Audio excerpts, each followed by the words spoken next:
Stand with Mithila पर अहाँ सब गोटा के बहुत बहुत स्वागत अछि। अखन हम दरअसल जा रहल छलहुँ हेँ कतहु, तऽ जे छै से रस्तामे एकटा नजरि पड़ल है, बड़ा बढ़िआँ जे छै से ओ साइट छलैए।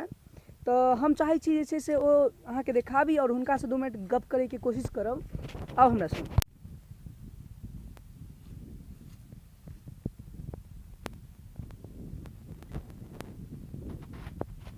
अच्छा, की हाल चाल छै?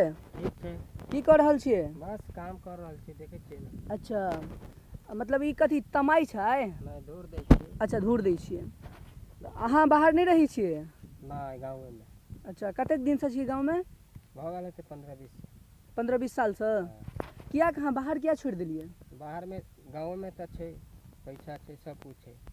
ताहि दुआरे गाँवमे सबटा चीज छै, ताहि दुआरे अब अहाँ बाहर नहीं जा चाहै छियै। बाहरमे की लोकके दिक्कत होइ छै, या मतलब पाइ बड्ड कमाइ छै लोक ताहि दुआरे गाँव छोड़ि कऽ चलि जाइ छै? की मतलब की कारण रहै छै गाँवसँ बाहर जायके? टका पैसा नहीं बचै छै।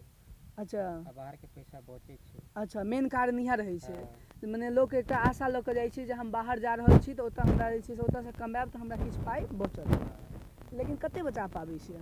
बहुत ज़्यादा बचा पाबै छै या कनिक अन्तर रहै छै? 10 से 12 हज़ार तक बचा पाबै छै। मतलब पूरा जतेक दिन काज करै छी ताहिमे या भरि महीनामे? महीनामे ने।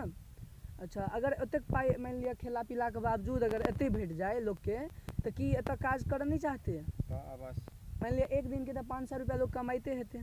350 तऽ ओहुना तऽ अहाँके जे छै से 10-12 हज़ार रुपया भइए जाइ छै। अगर नहीं किछु कयल जाए, दिहाड़ियो कयल जाए, तऽ अहाँके 10 हज़ार रुपया तक भऽ जाइ छै। तऽ और बाकी खर्चके रहलै बात, तऽ नॉर्मली तऽ खर्च अहाँके कथी खेनाइए पिनाइ हेतै?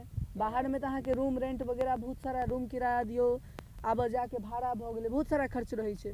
तऽ जे छै से अहाँ रोज काज करै छियै गामेपर रहि कऽ? अच्छा, तऽ एतऽसँ की बुझा रहल है? आगाँ मतलब गामेमे रहबै या मतलब बाहर जेबै, दिल्ली बम्बई जेबै? अब देखिए कोरोना हटते तब सोचेंगे। अच्छा, कोरोनाके बाद सोचि रहल छी जाके? अच्छा, तऽ वएह चीज छै, एतऽ प्रवासी जे बनऽ चाहै छथिन ओकर कारणो इएह सब रहै छै जे मानि लिअ एतऽ रोजगार हुनका नहीं भेटै छै, या एतऽ तऽ रोजगार तऽ एना भेट जाइ छै। कमी नहीं बहुत छै ने? काजके कमी नहीं छै, काज तऽ भरले पड़ल छै, करऽवलाके कमी छै। तऽ मानि लिअ सब आदमी धीरे धीरे गाम खेत पथार सबटा चीज छोड़ि कऽ चलि जाइ छै, तऽ जे छै से ओकरा काज फेर बाहरेके रहतै तऽ एतुक्का तऽ काज पड़ले रहि जेतै।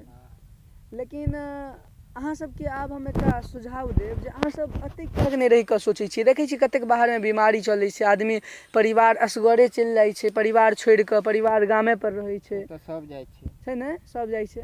लेकिन आब ई धीरे धीरे कम होबाक चाही। मानि लिअ आब जे गलती अहाँ कऽ लेलियै, की अहाँ चाहबै अहाँके बच्चा सेहो गलती करै? ओ तऽ कखनो नहीं चाहबै।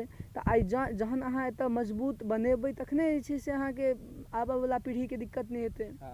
ताहि दुआरे अहाँसँ सेहो हम जे छै से ई कोशिश करब जे अहाँ आइ एगो शपथ खाउ जे अहाँ कोशिश करब अहाँ गामेमे रहऽके। देखै छियै कतेक बड़का बीमारीके एखन एहन छै जे दिक्कत ततेक भऽ रहल छै। आइयो खबर आयल है जे छै से एकटा बम्बईमे जे छै से एकटा मालगाड़ी कतेक मजदूरके जे छै से कुचलि देलकैए।